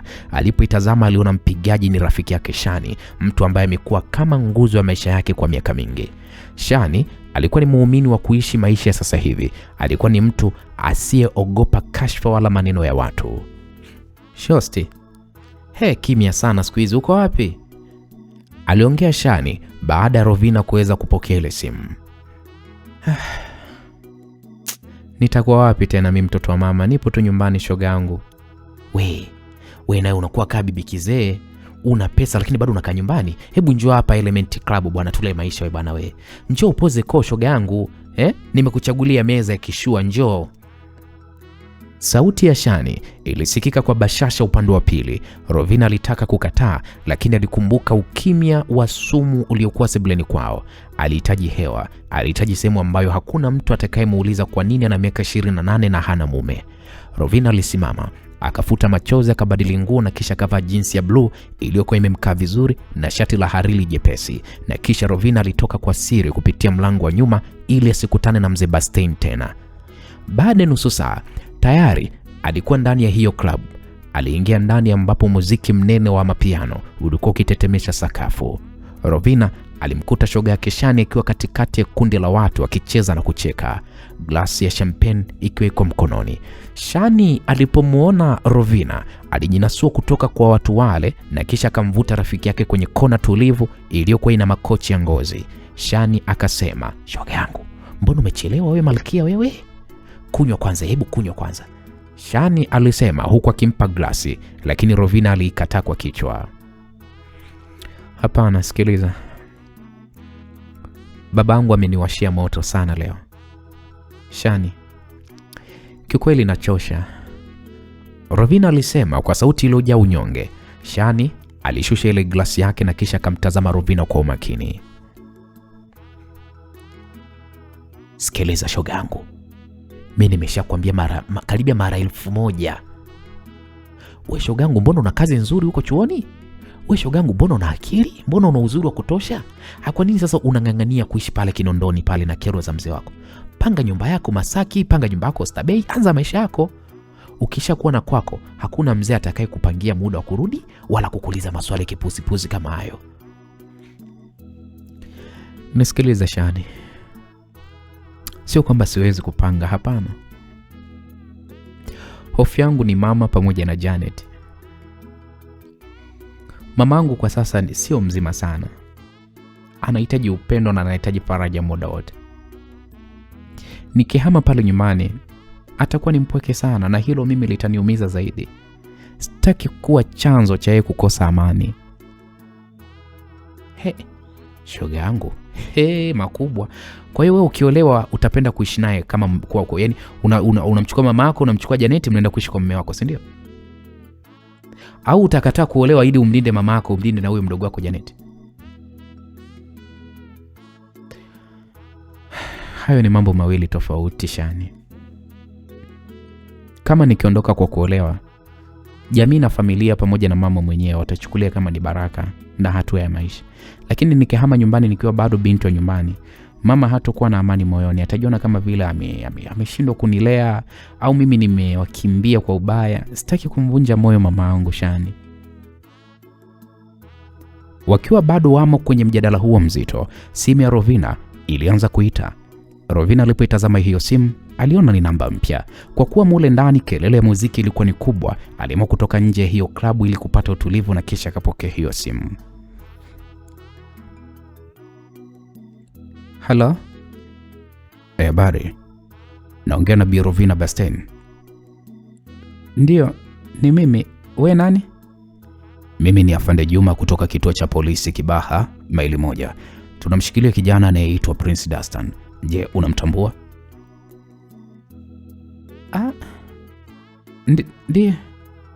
Ndio namtambua. Ni mwanafunzi wangu chuoni. Kuna tatizo gani kwani? Tunamshikilia kwa kosa la kuendesha mashindano ya magari kienyeji barabara kuu ya Morogoro, kinyume na sheria za usalama barabarani. Tumekamata vijana kadhaa na Prince amesema wewe ndiye mtu pekee unayeweza kuja hapa kwa sasa kukubali kuwa mdhamini wake na kumsaidia kisheria. Na amesema hataki familia yake ijue kwa sasa. Tafadhali fika kituoni haraka iwezekanavyo. Pale pale simu ilikatwa. Rovina alibaki ameduaa akiitazama simu yake kama kitu cha ajabu. Hasira ilianza kumpanda. Yaani kwa nini mimi? Hivi Prince ana shida gani yule mtoto? Kwa yuko vile vile hajabadilika tabia zake mpuzi huyo Mimi sio mzazi wake. Mimi sio ndugu yake. Sasa kwa nini anishirikishe mimi kwenye ujinga wake? Huyu mpuzi nini? Atajijua yeye mwenyewe mpumbavu huyo. Aliyesema hayo na kisha huyo akarudi ndani ya klabu huku uso wake ukiwa umekunjamana kwa hasira. Shani alipomwona tu Rovina, haraka sana alitambua kuwa Rovina hakuwa sawa. Ilibidi amuulize shida nini. Hapo ndipo Rovina akamwelezea shoga yake Shani kila kitu, akitegemea kuona rafiki yake akimuunga mkono kwa maamuzi yake, lakini haikuwa hivyo. Badala yake Shani alionekana kustaajabu kwa furaha baada ya kusikia jina la Prince. Wewe, hebu subiri kwanza. Huyo Prince ulomtaja unamaanisha ni yule mjukuu wa bilionea Bacha ama? Huyo Shani. Yule ni mtoto na mambo ya kijinga vibaya mno. Si nilishaye kukuhadithia kuhusu yeye huko nyuma. Sijui hata nataka nini sasa. Yaani sielewi. Wewe Rovina, mbona unachezea bahati wewe? Una maana gani Shani? Huyo anayemuita mtoto ni mjukuu wa bilionea Bacha ujue. Unajua ina maana gani hiyo? Shani, mimi sihitaji kujua. Sitaki kujua hata hiyo sababu. Lakini ujue tu kwamba namchukia yule mtoto na bado kana uvulana mwingi, bado hajakuwa. Hajabadilika kabisa. Alafu kwanza bado hajakomaa kuwa mwanaume kamili. Rovina, hebu achana na hayo mawazo potofu. Hebu fikiria yule ni mtoto wa kitajiri. Wana mawakili wenye majina makubwa kwenye familia yao, lakini ona badala ya kuwaita wao kama kukuita wewe mwalimu wake. Maana yake wewe ndio mtu muhimu sana kwenye maisha yake. Wewe Shani, unajua uko serious kabisa wewe. Hii ni kero. Ona sasa ni saa ngapi? Sasa ni saa 4 usiku, kibani mbali. Na mimi nina kipindi kesho asubuhi. Sitaki kujihusisha na uhuni wa huyu kijana. Sikiliza. Wewe ndio hauko serious shogangu. Rovina, unacheza na mapande ya dhahabu baharini.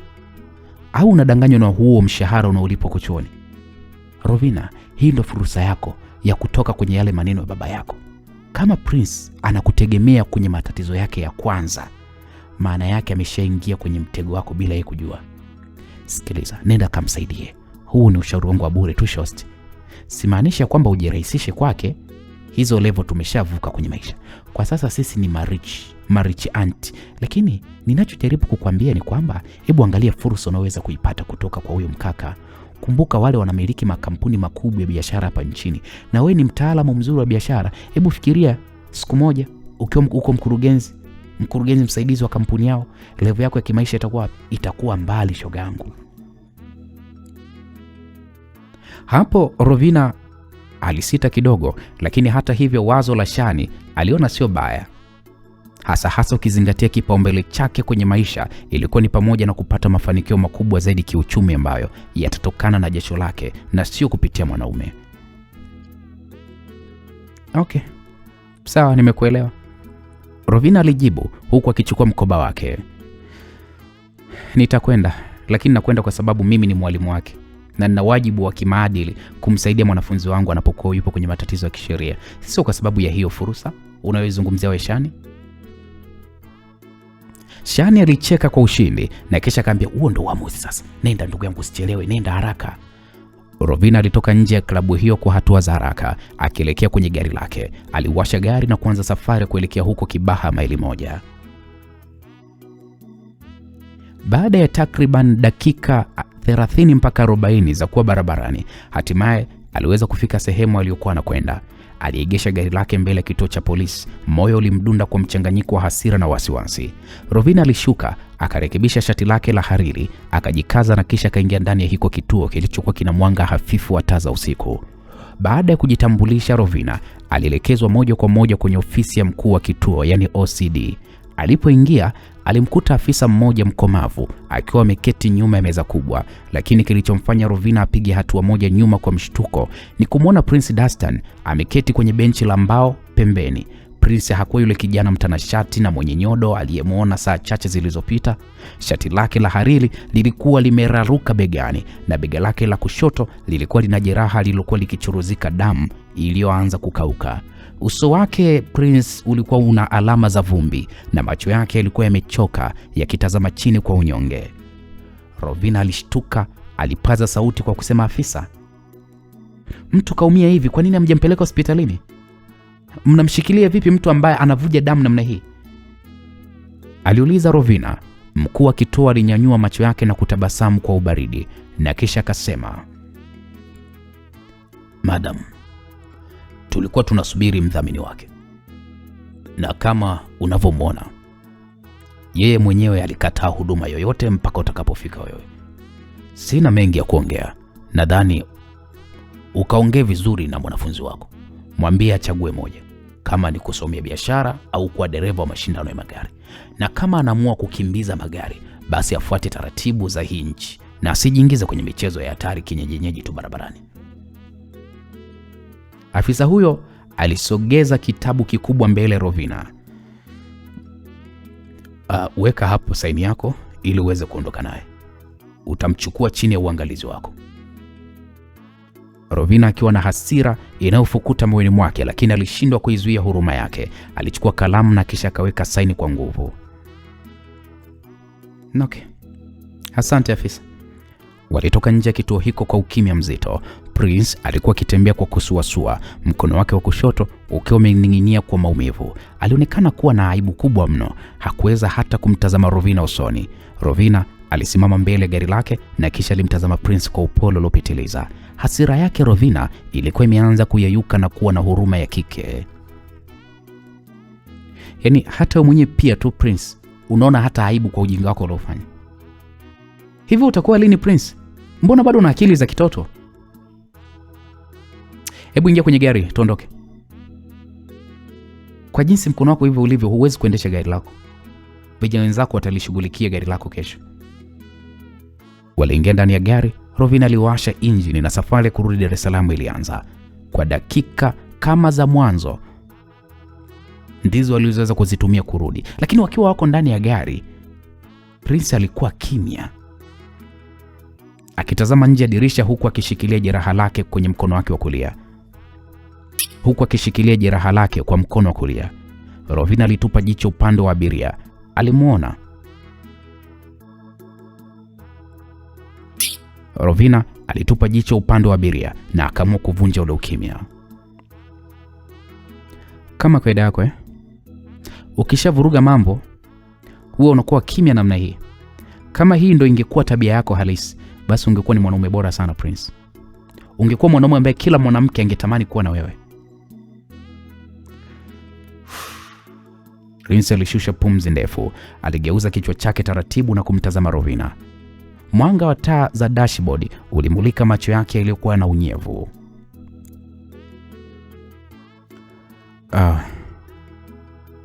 Samahani Madam Rovina, najua nimekuingiza ya usumbufu mkubwa sana usiku huu.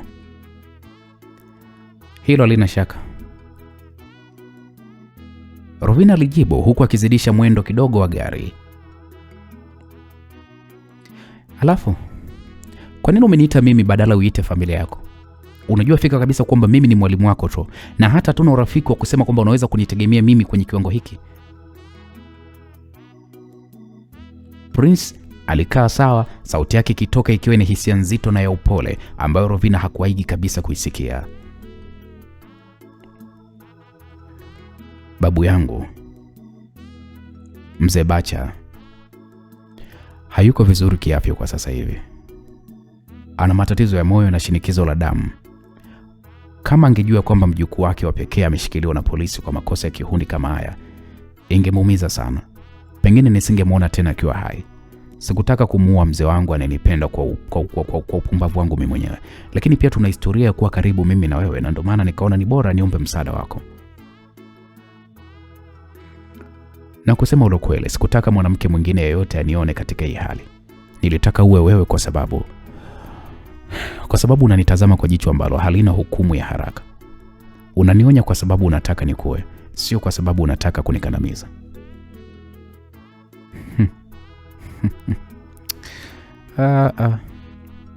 Unampenda sana babu yako, sio eh?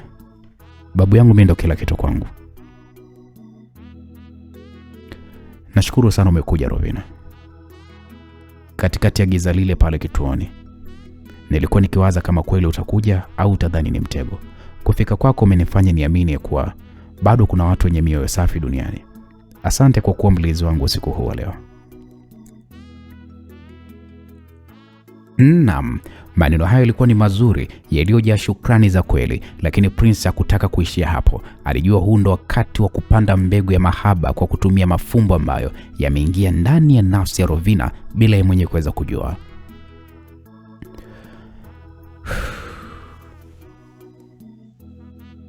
Unajua Rovina, kuna watu wanasema ya kwamba nyota inayong'aa zaidi huonekana tu wakati wa giza nene.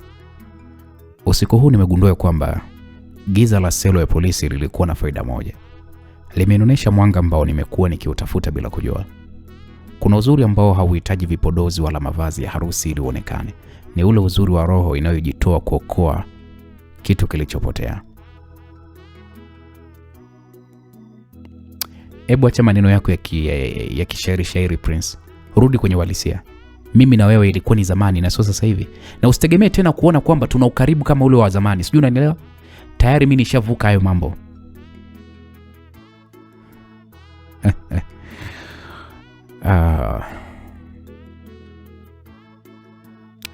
Ni uhalisia Rovina. Wakati mwingine maisha yanatupa dhoruba ili tuweze kuingia kwenye meli sahihi. Leo nimevunjikiwa jahazi langu kibaya. Lakini nimejikuta nimeokolewa na nahodha ambaye sikutegemea atakuwa na huruma kiasi hiki. Nahodha ambaye japo anaonekana kuwa na sheria kali, ana mikono inayoweza kutibu majeraha bila hata kugusa. Naam, hapo Rovina alibaki akitabasamu, macho yake yakiweko barabarani. Hakuweza kuzuia furaha ya ndani iliyosababishwa na sifa hizo zilizokuwa zimefichwa kwenye mafumbo ya kimapenzi. Alijiona kama shujaa na Prince alikuwa akimfanya jihisi mwanamke wa thamani, tofauti kabisa na jinsi baba yake alivyomfanya jihisi masaa machache yaliyopita. Hivyo unajua Prince ana maneno mengi sana, Rovina alisema huku akitabasamu. Huyo nahodha unayemzungumzia ana kazi kubwa mno ya kuhakikisha meli yako haizami tena kwenye matope. Usijali. Prince alinong'ona akisogea kidogo kuelekea upande wa Rovina huku akivuta harufu ya manukato yake. Rovina, meli yangu sasa hivi haina hamu na bahari nyingine. Inataka tu kutua kwenye bandari tulivu, bandari ambayo ina amani kama hii nilionayo hapa ndani ya gari lako. Bandari ambayo hata kama nitapigwa dhoruba kiasi gani, nitajua kuna mtu atakuja kunitoa gerezani. Maneno haya ya Prince yalimfanya Rovina aendelee kutabasamu, akihisi joto la ajabu moyoni. Hakuona mtego wa kisaikolojia ambao Prince alikuwa akiutengeneza kwa ufundi mkubwa mno. Aliona tu kijana aliyeguswa na wema wake. Prince kwa upande wake alijua kuwa mchezo ulikuwa umeanza vizuri. Alikuwa ameshapenya kwenye ukuta wa ulinzi wa Rovina kwa kutumia udhaifu, unyonge na shukrani zilizofumbwa kimahaba.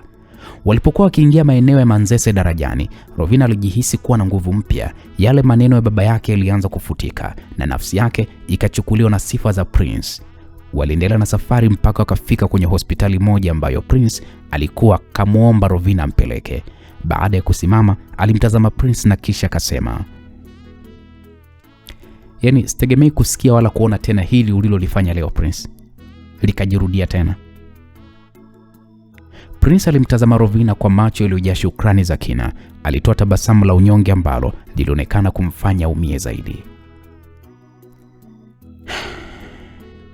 "Asante sana Miss Rovina. Sitasahau hili ulilolifanya usiku wa leo. Umekuwa malaika wangu wa ulinzi. Nenda kapumzike, nitakujulisha hali yangu kesho." Rovina alibaki akimtazama kijana huyo, akishuka kwenye gari kwa tabu na kisha kaingia ndani ya jengo la hospitali. Rovina alivuta pumzi ndefu akijihisi ni mwenye amani kwa mara ya kwanza tangu alipotoka nyumbani kwao. Na hata hivyo, mara tu Prince alipovuka milango ya kioo cha hospitali na kuingia ndani, unyonge uliyeyuka ghafla kama barafu iliyomwagiwa maji ya moto. Alinyosha mgongo wake na ule uso wake wa maumivu ulibadilika na kuwa uso wa baridi na ushindi. Msaidizi wake wa karibu Deo alikuwa tayari akimsubiri kwenye korido ya siri ya hospitali hiyo. Alipomwona Prince akiwa na damu na shati lililokuwa limelaruka, Deo alipigwa na butwa. Alikimbia na kwenda kumlaki bosi wake. Akawa anasema, "Boss, una hali gani? Mbona hivyo?" Deo aliuliza kwa mshtuko, akijaribu kumshika Prince. "Mungu wangu, imekuwaje ukapata ajali mbaya namna hii? Huu ni uzembe boss. Unawezaje kufanya jambo la hatari kama hili mpaka unaumia kiasi hiki? Kisa tu mwanamke, ndugu yangu. Ikiwa babu yako atalijua hili, mimi naweza nikapoteza kazi ujue." Deo alipoyasema hayo maneno, Prince alicheka kicheko kifupi cha dharau, akimtazama Deo huku akivua lile shati lililokuwa limeraruka bila hata kuonyesha maumivu yoyote ya maana. "Tulia Deo. Acha kupapatika kama kuku aliyekatwa kichwa, sawa? Hakuna ajali yoyote hapa mimi niliyoipata." Deo alibaki anashangaa, akitazama lile jeraha la begani. Ilibidi amuulize, "Prince, unamaanisha nini?" "Nisikilize Deo. Kila kitu ulichokiona usiku wa leo ni maigizo tu nilokuwa nimeyapanga kwa ufundi wa hali ya juu mno." Prince alisema hivyo huku akiingia kwenye chumba cha private alichokuwa amekilipia mapema kabisa.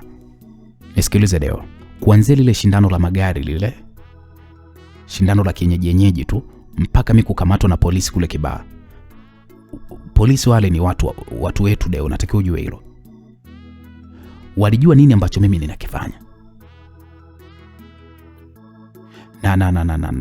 Na mipango yote ni kwa ajili tu ya kumtengeneza Rovina."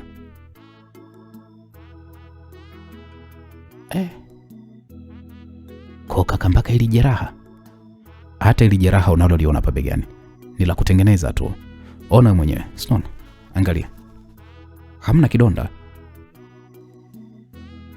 Prince aliketi kwenye kitanda cha hospitali akitazama madoa ya damu mkononi mwake kwa dharau. "Nisikilize Deo. Nimefanya hivi kwa makusudi. Nilihitaji Rovina anione katika hali ya unyonge. Nilihitaji anione kama shujaa aliyepata jeraha la kishujaa. Mwanamke kama Rovina mwenye moyo mgumu hawezi kunasa kwa mwanaume mwenye kiburi, lakini anapomwona mwanaume mwenye nguvu akiwa amevunjika mbele yake, hapo ndipo anaponaswa kiulaini tu kabisa. Sasa nisikilize. Leo nimefanikiwa kuvunja ukuta wa kwanza wa Rovina. Ameniona ni mnyonge na amesikia sauti yangu ya shukrani na amebeba siri yangu mbele ya familia yangu. Kwa sasa Rovina anajiona ndo mtu wa pekee kwenye maisha yangu. Anajiona yeye ndo yeye, anajiona kama nahodha wa meli yangu.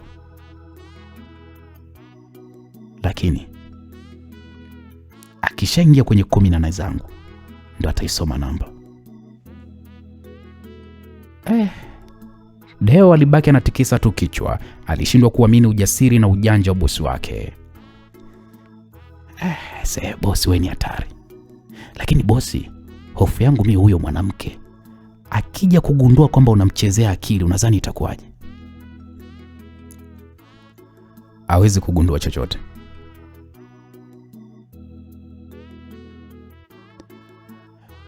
Kama leo ameweza kuacha mambo yake mengi na amekimbilia Kibaha usiku kwa ajili yangu, akiamini kweli mimi na matatizo, basi ipo siku atakuja chumbani kwangu kwa hiari yake yeye mwenyewe akitafuta kunifariji.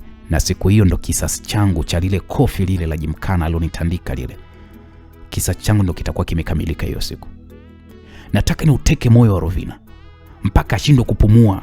Yaani yeye maisha yake bila mimi aone hawezi kabisa. Hapo ndo nitamponda kama mdudu, yani naponda vibaya mno. Deo alinyamaza akijua kwamba Prince akidhamiria jambo hakuna kumzuia. Alimsaidia Prince kusafisha damu zile bandia na akafunga pale kitambaa chepesi, yani bandage mkononi, ili tu kuendeleza ushahidi wa jeraha kwa siku inayofuata huko chuoni. Baada dakika chache walitoka kwenye mlango wa nyuma wa hospitali hiyo ambapo gari nyingine ya Prince ilikuwa ikimsubiri. Prince aliingia ndani ya gari, alivuta pumzi na kuridhika huku akitazama nje ya dirisha kuelekea mitaa ya jiji la Dar es Salaam. Mchezo wa kumpata Rovina ulikuwa umeanza kwa kishindo na Prince alikuwa na uhakika ya kuwa ushindi ulikuwa uko mikononi mwake.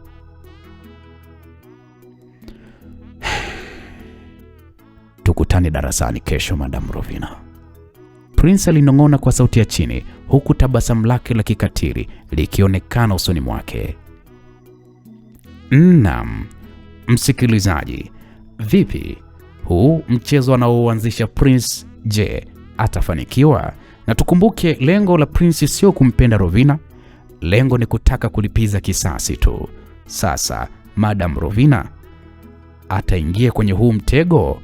Mimi naye hatujui, ila tukutane katika sehemu inayofuata. Itakuwa ni sehemu ya 6, mzigo mtamu wa kuitwa Dia Rovina. Mimi nile kusimulia naitwa Anko J Simulizi. Asante na kwaheri.